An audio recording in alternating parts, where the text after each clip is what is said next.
Hello, welcome back. Welcome to Career Accelerator Hacks Live with me, Sally Spicer. And you can see I'm not on my, I'm never on my own anymore. As if I'm ever going to do these things on my own. It's far too nerve-wracking. I've brought my dear friend, Karley Yeoman, with me. Hi, Karley. Hello. Thanks, Sal, for having me. I'm so excited for this. Yeah, so much. We've just been having a lovely catch-up. So Karley and I have known each other for, goodness, 10 years, I want to say. I think it's 10 years. Yeah, I think 10 years. But yeah, I love to use this platform as an opportunity for women to come and showcase themselves, showcase what they've been up to. And Karley was an obvious choice. So please, if you've got any questions that you want to ask us, please pop them in the comments. I know there's always a little bit of a lag. So yeah, please get your questions in early if you want to ask. But please also use this as an opportunity to connect with each other, to tell us a little bit about yourself. So thank you so much. So with no further ado, welcome. Can you give us a little bit of an update or backstory of your career to date, really? Yeah. Wow. So I've been in recruitment now. Did a recent calculation. I think it's about 11 years. Wow. I know. Gosh, started off in agency, 2 agencies, and that's where we met, Sal, at Barclay Mead. Good old Barclay Mead. I then went to, and I loved that. Absolutely loved my agency days. I then went in-house and I worked for Thales as one of their talent partners. And I've been in-house ever since. Ever since until now, when I've started my own thing. But yeah, for 7 years I was in-house and worked for a few different businesses, Thales, NG Bailey, AstraZeneca, and Good Care Group. So a few very different industries, which I've absolutely loved, and done a real mixture of like generalist talent acquisition and specialist talent acquisition in those businesses as well. And then more recently, in April this year, I decided to be brave/crazy, and start my own business, Talent Patch, where I am now doing recruitment for talent acquisition and HR professionals, and some consultancy stuff as well. So working with internal talent functions to build out or look at what their function looks like and what it needs, being a kind of complement to their recruitment strategy. So a real kind of mixture of new things that I'm doing now. Oh, fantastic. And you know what? Kudos to you for taking the leap and going out there and setting up on your own. And I do want to talk about what you're doing at Talent Patch. I love the name, by the way. I absolutely love the name. I just think it's really funky and really engaging and fun. And I think, for people who don't know you, that is your personality. Do you know what I mean? So I think it really kind of comes across. So yeah, I love the name. To take me through that kind of journey then, because I think it's fair to say, and for those of people who don't know what talent acquisition is, can you just question number one? Okay, let's go through it. Can you tell people what talent acquisition is, and what kind of things someone within talent would be responsible for? Yeah, so typically talent acquisition is an internal recruitment function for an organisation. And it isn't just, filling roles and filling jobs. It is a really significant and important part of the wider people function. And a talent acquisition partner or manager or whatever the title is can be responsible for lots of different things. Managing recruitment processes, the EVP, the candidate experience piece, the wider recruitment strategy, diversity, inclusion, equality policy. So it's not 1D at all anymore. And I think traditionally people would think of, an in-house recruiter as just filling roles, and it's really become much, much more than that. And a really valuable part of like a wider people function. So that is, in a nutshell, what TA is. Yeah, brilliant. And I really think it's important that we kind of have this conversation, because I think you're right. The perception is it's just people sitting in an office filling jobs, when it absolutely isn't. And I think at the heart of any business's strategy, regardless of what they do, unless they've got the people to do it, to develop the software, to deliver the service, to make the product, that business isn't going to grow and develop. And I think we've seen that a huge amount in terms of the uptick of the roles that are now available on the market, kind of, I want to say post-pandemic, and I say that every single week. We're not in a post-pandemic, we're still very much in it and still recovering. But it was the kind of hiring structure that basically got kiboshed as soon as the pandemic hit, wasn't it? Redundancies were made all over the place. No one really knew, and no one really was expected to know what was happening. But it was a very, I would say, knee-jerk reaction in terms of, releasing headcount. We're now on the back end of that, where every company wants to I work for Barclay Me, which is part of a huge PLC recruiting for significant numbers of different skill sets. Everyone's in the same position. I know that we had a similar conversation just before we came on live. Every company's going out there saying, we're ready to recruit now.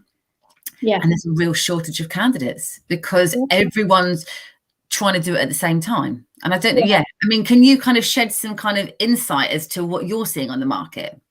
Yeah, exactly that. And I think, businesses that were ready and prepared to overcome the challenges of COVID earlier on this year have benefited the most because, February, March time, whilst we were still very much in a pandemic peak, some of those businesses were going, right, we have forecasted that we're going to have a really good year this year and we need to hire into our talent teams. And what we've seen, and you can see it when you look on LinkedIn, if you start to look at profiles of talent acquisition people and recruiters, so many moves were made in March and April time that now the other business is starting to recognise, well, actually, we're doing all right and our teams are growing and our strategy is to grow the business, and we've come out the other side of the pandemic now, and we're busier than we were pre-pandemic, etc.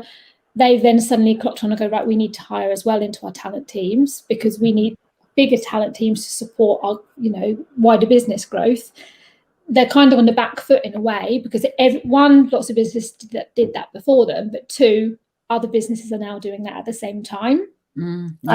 So there are, and we spoke about this prior to this broadcast, that there's just so many talent acquisition type roles of varying levels across LinkedIn, across Indeed, across all the job boards, on a perm basis, on a fixed term contract basis, and on a day rate basis, because of such a high demand. So it's all gone a bit crazy in the TA world. Yeah. And I've got to say as well, I think there is a perception, or there has been a perception in the past, that recruitment is actually a really easy job. And I think recruiters get a really bad name. They're seen to be just kind of in it for the money. I mean, I can get on my soapbox about this, but that if you're working in a sales environment, if you're in an agency environment as opposed to in-house, and you reward people for hitting targets, how can they not be motivated by that? That doesn't necessarily mean that they don't want to do a good job. They're really passionate about the skill sets that they recruit into. Every good recruiter has got to be good at developing relationships, and I'm talking multiple relationships at any one time in order to kind of keep that momentum going and to keep that pipeline going. And I think recruiters have got a bit of a bad name, but it's not an easy job, is it? So, no. Can you tell me, like, from a typical, you've worked in a lot of different in-house roles now and kind of contract roles, perm roles. What does a typical day for a kind of talent acquisition partner look like in terms of the volumes of roles that you're looking for and how many plates you've got to spin? If that's even possible to describe. You need lots of arms. I mean, it really does depend on the business. I mean, really, as an in-house talent acquisition manager or partner or whatever your title is, holding more than 15 requisitions just becomes impossible when you can't really deliver, and you can't deliver to the service you would want to for any more than that.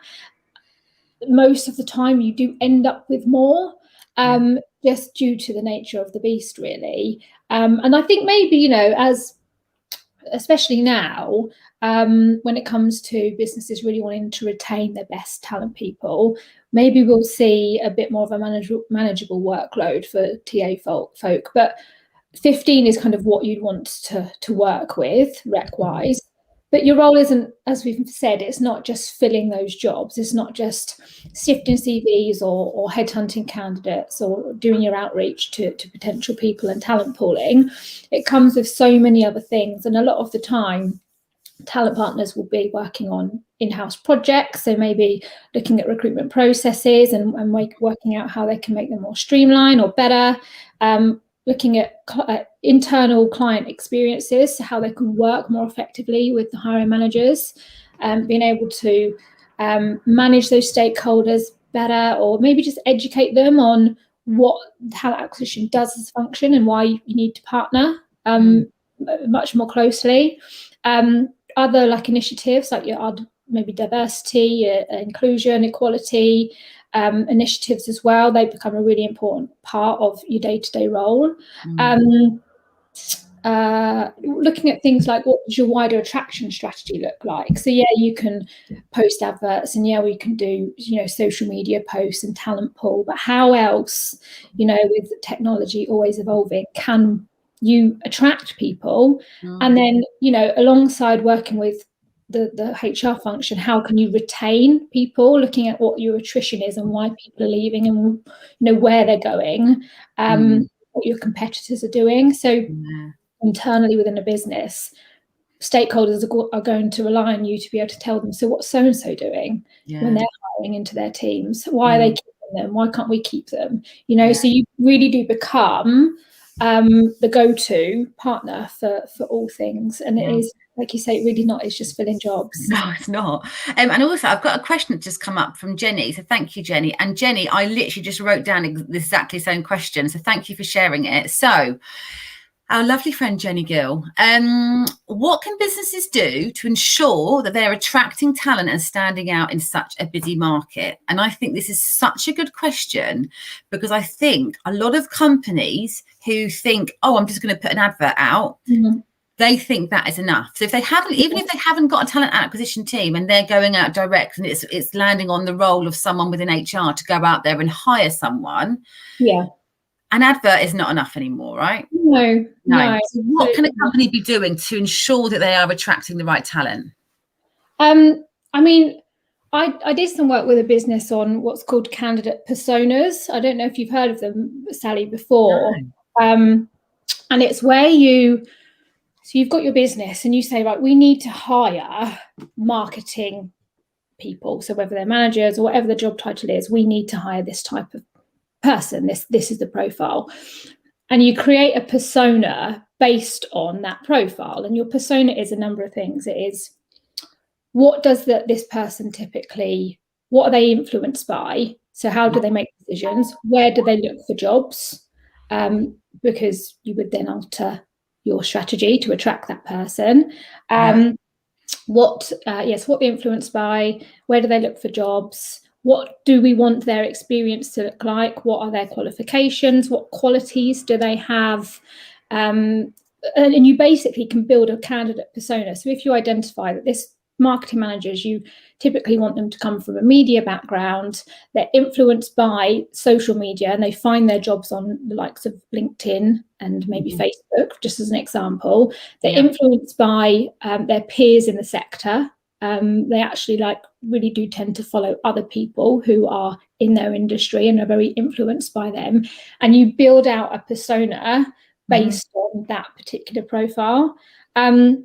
And I did some work with the client recently to build some of these personas up. And you can use your internal people. So you can look at what does our internal community of marketing managers look like? This is where they've come from. This is where they've come from. They found the job here. This is what they've done. And you build your persona up, and then you can really align your strategy depending on that persona. So you can attract them via, where they're more likely to find roles, and retain them based on what their motivations are. So one size doesn't fit all. We can all post, we can all go on LinkedIn and Recruiter and source for candidates, and we can create social media posts.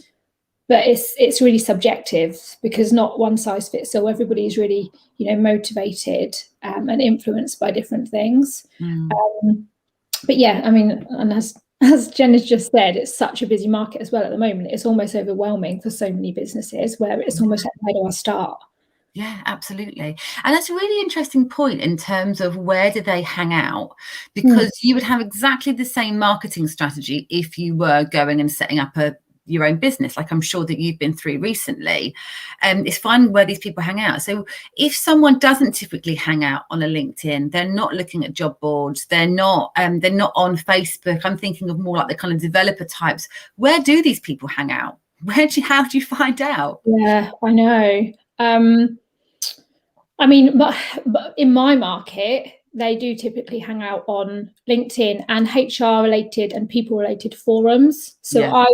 I've joined lots of different forums and Facebook groups. Actually, there's some really good talent and HR Facebook groups. Oh, wow.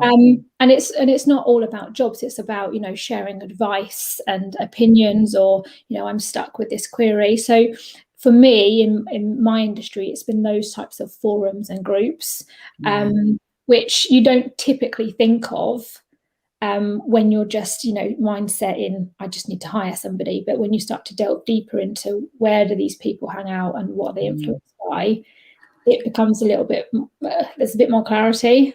Yeah, absolutely. And I've been seeing loads of articles as well in terms of different kind of, I want to say generations, but there's millennials and there's the X's and the Z's and all the rest of it. And you're right. I think so many people are influenced by so many different things.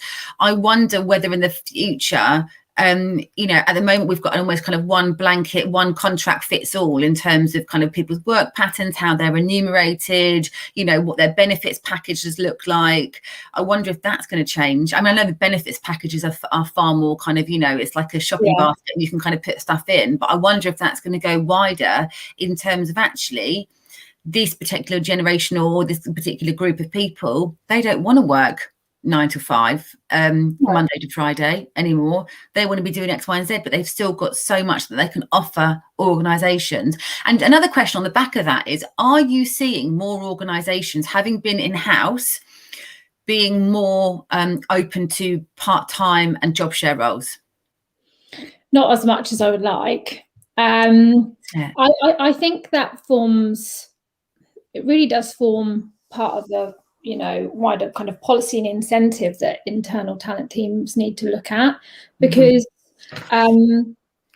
you do really miss out on candidates that can't offer a full-time role. Perhaps, you know, they've got young children or, you know, other commitments just stop them from being able to commit fully to full-time.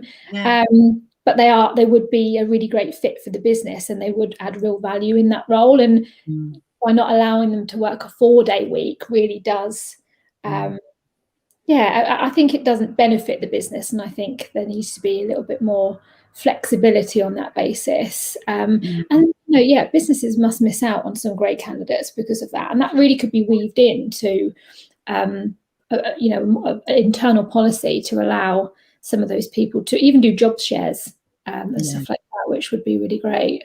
Absolutely. And you know what, interestingly, within our organisation, within the wider kind of Gattaca, our most successful, so we have like, you know, league tables, if you like, the people who sit at the top in one of the divisions is a job share of 2 ladies.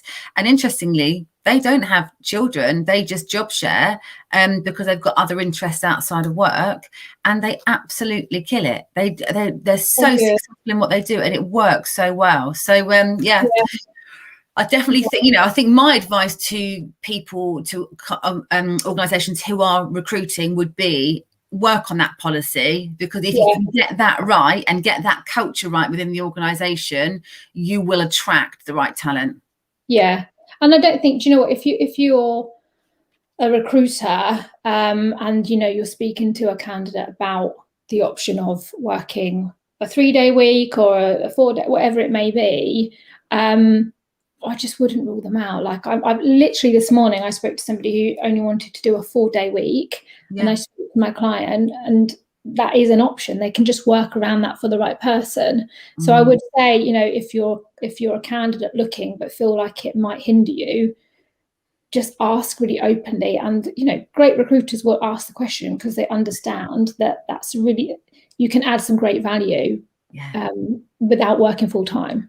Yeah, I completely agree. Oh, I'm so passionate about this. Right. And this actually leads us on to our next question from Rachel, who said, which industry has the biggest demand right now? I'm struggling to find work after taking a career break to look after my children and would be grateful for any feedback. Rachel, can you also message me directly and DM me? Because I'd love to have a conversation with you offline about this, because I can't see your profile to see what you do. But I think rather than going for the industry that has the biggest demand, my advice from a career coaching perspective would actually to be look within and think, actually, what is it that you want to do? What skills have you got? What are you really passionate about? What values have you got that you can bring to the, bring to the working world? Or set up your own business and monetize the skills you've got, which I'm really, really passionate about. So yeah, have you got anything you wanted to add to that, Karley? I was going to say the same as you. So I think if you just look for industry rather than the skill set that you've got and what you want to do, you may end up in a similar boat again in the future, because you don't have any passion there. You really need to kind of tune into what motivates you, and then start to think about what you can do. I mean, across the board, it's so busy right now. I mean, I'm talking just about TA and HR roles, and I know that's just mentally busy. But just from generally looking on LinkedIn, I think everything's all gone crazy at the same time across across industries, across role types. It's all just gone crazy. So I mean, now's a good time to be looking for a role. But yeah, really defining what you want from a role would be the most important part. Yeah. And just think as well, Rachel, of all the skills and experience that you've had and gained over the last couple of years looking after children, because anyone knows how difficult it is looking after children. So so thank you for that, Rachel. But please, do reach out to me, because I can definitely add some support. And we've also got another question here from Matthias. Which skills are going to be essential amongst employees in the future? I think, you answer first, and I'm more than happy to kind of chip in with what I think, because we might have different views on it. I mean, I'm all about the soft skills, to be honest. I mean, the tech stuff is great, but the thing is, tech is ever changing. So I wouldn't necessarily say really focus down on tech stuff. I mean, your soft skills are key to any job that you do. Like being able to communicate with people at varying levels. So I would focus more on soft skills, because they're always going to be so prevalent, regardless of what you're doing and what role that you're doing. Yeah, absolutely. And I think as well, I mean, I was going to say, look at some kind of technologies and just show that you're able to evolve and adapt and pick up new skills. But for me, it's all about that kind of growth mindset and being able to demonstrate that you're not just standing still and you are taking on extra responsibilities, or, you've got other interests kind of even outside of work, I think can really kind of add to someone's kind of profile. But as long as you're showing kind of onward progression and that you're wanting to develop and learn, I think that is a real skill in itself, and one that should be really kind of benefit any employer that you're going to go and work for. But let's talk about you, Karley. Let's get back to you. So talk to me about why you set up Talent Patch and what made you take that leap. Okay. So I toyed with it for a little while. I did toy and thought about it.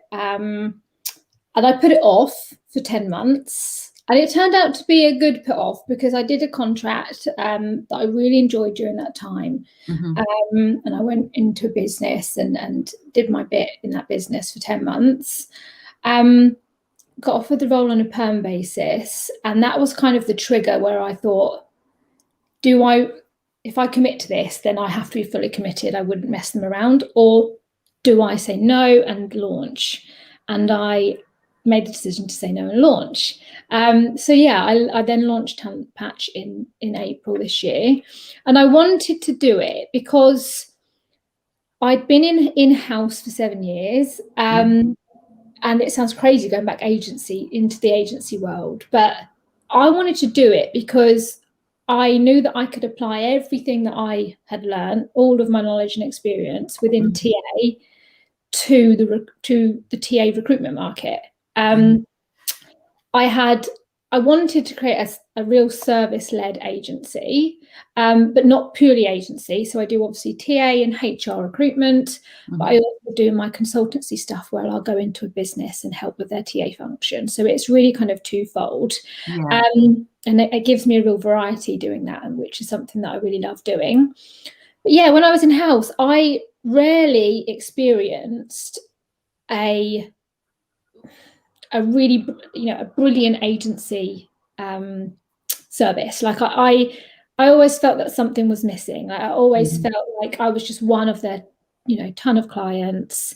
There wasn't a true partnership approach. There was always maybe a hidden agenda. I wanted to be able to create an agency where that wasn't a problem, and being in-house and understanding and knowing the challenges and demands that in-house teams face.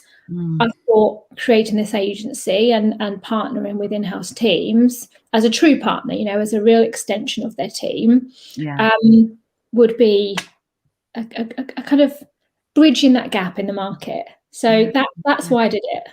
Brilliant. And how has it been? How has the last kind of couple of months been? Do you know what? It's whizzed by, like it's absolutely whizzed by. I keep forgetting that we're nearly in August, because since April it's just gone. But I've really loved it. It's gone really well. I've got some clients that I'm working with. I've got some consultancy work that I've been doing as well. And like I say, that variety has made it even more enjoyable for me, because I've really loved doing that. And the market's really busy. It's kind of worked out well in the fact that I did it in April, because it's got really busy. I mean, it's challenging busy. It's not, your standard busy where you can still, you're not up against too much of a challenge. It's busy now because everybody's trying to recruit similar roles, and candidates aren't as widely available, or they're considering so many other options. So it is busy, but it is very challenging. Yeah, it is. It's definitely, it really is a challenging market at the moment. And I hold my, take my hat off to any recruiter, in-house or agency at the moment, that is really trying to make a difference, because it's not easy. And and I think my advice would be to clients who are recruiting is don't try and hold out for that 100% candidate, because that 100% candidate doesn't exist. It really, really doesn't exist. There aren't. So go for the people who kind of tick 70% of the boxes, as long as they've got the right attributes and they've got the right, the right kind of drive to your business. I think make decisions based on that, as opposed to a job specification that needs X, Y, and Z. Yeah, and especially now in this market, like I know we're talking about how busy it is, but candidates aren't waiting around. There's so many more options available to them on the table. There's so many attractive offers and benefits packages, and people are really pulling out all the stops to get people on board, because they need to hire into their talent teams and their HR teams in order for the rest of the business to grow. If you've not got a working function, it's a really difficult, you're not going to get to where you need to be in line with maybe a growth strategy if you're not hiring the right people. And it normally starts with talent acquisition. So I mean, I just, as you've said, don't hang around. If you've got somebody that can, tick most of those boxes, and there's maybe an opportunity for them to grow and be coached and develop, then go for it. Absolutely. And I think as well, people's buying decisions have changed as well. The first thing that I'm asked when I'm presenting any job is, what is the hybrid, is there hybrid? Is it going to be working from home? Is it going to be working in the office? And everyone's got their own individual views on what they want and what's good for them. But that's the number one question. So people will ask that over money now, which is just, and that's happened so quickly, hasn't it? But I think that's here to stay. Yeah, I think it's here to stay, and we need to. I think business organisations just need to, if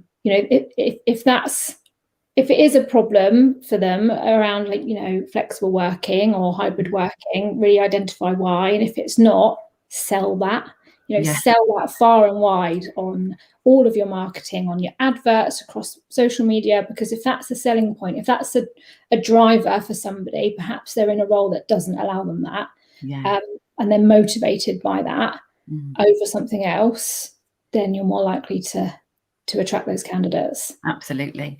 And we've got a really good question here from Connor Fletcher to say, what advice have you got for a young aspiring leader? For me? Well, you go. I'm happy to answer it. You go for it.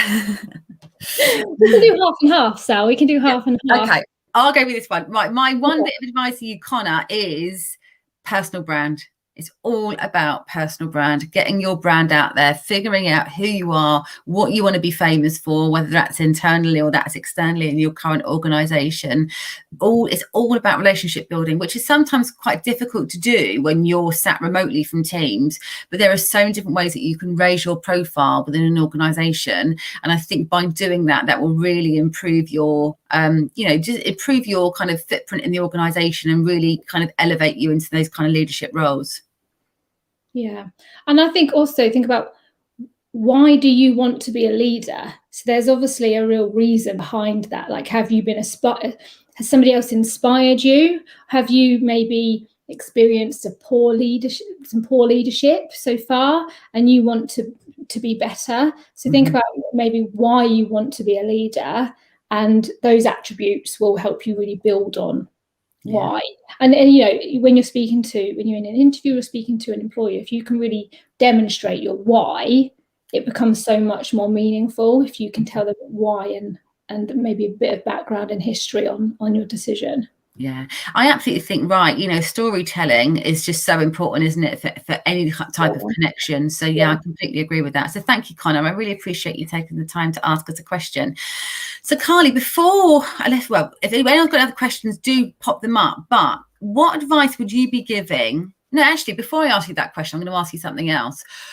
What was the change for you going from agency to in-house? And if there are recruiters out there who are thinking about doing the same thing, what advice would you give them? The advice I would give them is, I sound like a broken record, think about why you really want to do it, because like I said, I toyed with the idea for 10 months. So I had a long time to think about it, but I was still working.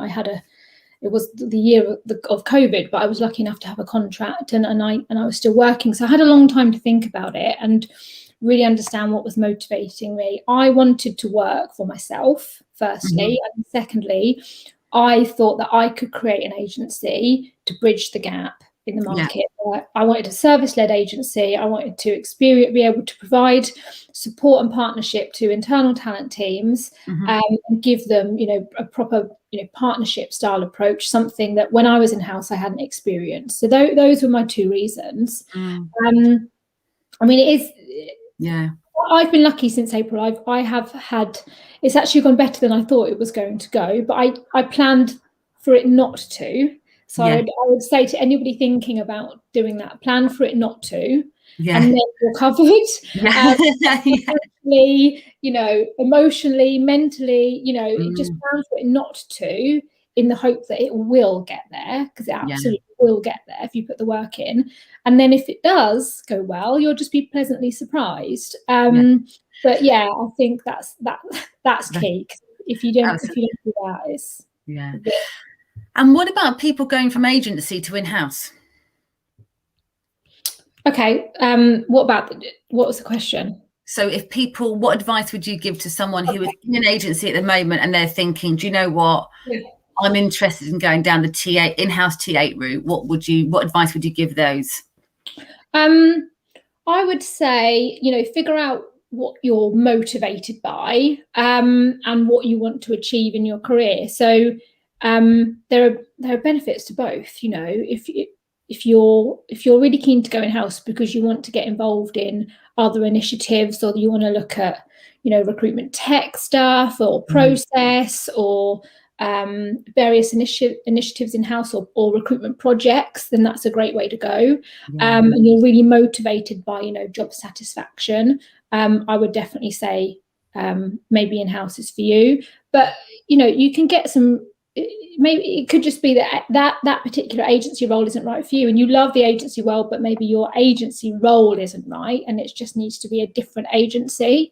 I mean, in-house, you don't have the choice that you'd have when you're in an agency. So you might be working with lots of different clients, but you prefer some clients over others. So you do have the option to choose. If you don't want to work with that client, I know it is. you Yeah, absolutely don't have to, do you? yeah. You want to because you want to provide the service, but you absolutely don't have to. In-house. I think that's a really interesting point, because I think it's kind of perceived that, if you're in an agency, you do work with everyone. If an opportunity lands in your inbox, you work it. But that's absolutely not the case at all, is it? It's the companies that you've got a really good relationship with, who, have the right kind of ethos of the candidates that you want to represent. They treat your candidates fairly. If people don't give feedback and don't feedback on CVs, the next time that opportunity lands in your inbox, you're going to be far more reluctant to kind of work and help support that role. And I think a lot of end clients kind of forget that. In-house, you don't have that luxury. No. If you're working in-house and you're working with multiple stakeholders, and one is maybe a bit challenging, and the others are a lot more engaging, you don't have a choice as to not work with the challenging one. You really have to build that relationship up, and partner with them. So yeah, it is. I mean, I absolutely love going from agency in-house, and that's why I stayed there so long. Yeah. But it isn't for everybody. And speak to a recruiter, speak to me about it. I can have really in-depth discussions about the benefits of it, the pros. There's cons as well. It's not all great, but yeah, I can have some real in-depth discussions about that and my experience. Brilliant, fantastic. And then also, what advice would you give to companies who haven't got a TA function at the moment? So they haven't got a talent acquisition. Maybe it's being picked up by HR. Maybe they're putting a lot of it out to agency, but they really want to kind of build their brand proposition in the market and invest in a TA team. What advice would you give them? I would say identify what you, in the short, medium, and long terms, what you need a TA team for. So, as we've said, it isn't just filling roles and managing, screening CVs and managing the roles through to fill. There's so much more that talent acquisition gets involved with as part of the wider people function. So what are the short term, the medium term, and the long term goals in terms of talent acquisition for the business? So if you know that, we've just got loads of demand and we need to hire, but we also need to look at our recruitment process because it's a mess and we're missing steps. You can maybe identify candidates who have experience in that. What does the candidate experience look like from start to finish? When they've applied, or attraction piece right up until onboarding. Looking at whether you need that maybe to be enhanced at some point. Other initiatives, I've talked a bit about diversity, inclusion, equality. Is that really in the business? Yeah. So, in building a TA function up that will have, a really positive impact on that would be key. So it's hard to give a really one-dimensional answer to that, because it depends on what you want your talent team to do and how, because they're going to complement your growth strategy. If you need to grow, you need more people, you need an in-house team to do that.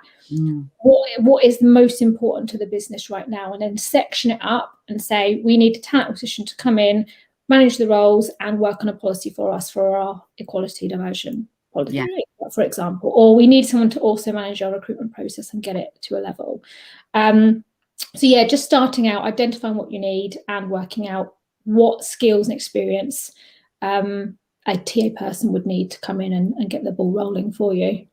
Brilliant. Thank you. So useful. And we haven't even talked about your personal life. I know that you've had quite a challenging time in terms of having to postpone you and rebook your wedding. Which can't have been easy.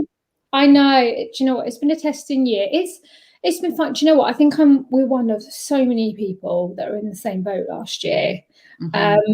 And it has been testing. But it's fine. We spoke about this. It is just a wedding, it is just a wedding day, and it will come.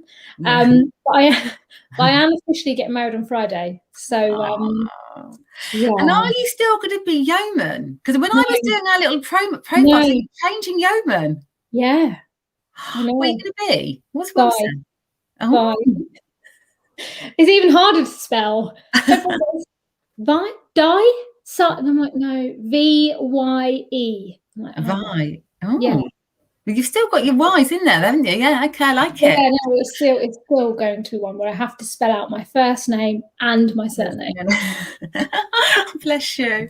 Well, thank you for sharing. Good luck for Friday. I can't wait to see some pics. And yeah, you deserve only happy and amazing things. And well done for going out there on your own. It does take bloody guts, and you know, but it's testament to you. You've got so much experience, and I think genuinely you're going to help so many talent teams with their talent strategy. So I can wish you nothing but luck. Thank you so much, Sal. Thank you. Thanks for having me on. And thanks everyone for, you know, coming up and listening to us. And yeah, Jenny's put reach out. I'm going to put that up. Reach out to Talent Patch, please do. Yeah, and well, let's catch up again in a year and see where we both are. Oh, I'd love that. I'd love that. We need to go out for drinks anyway soon when we're allowed out. So yeah. Oh, thanks again. Take care. Thanks.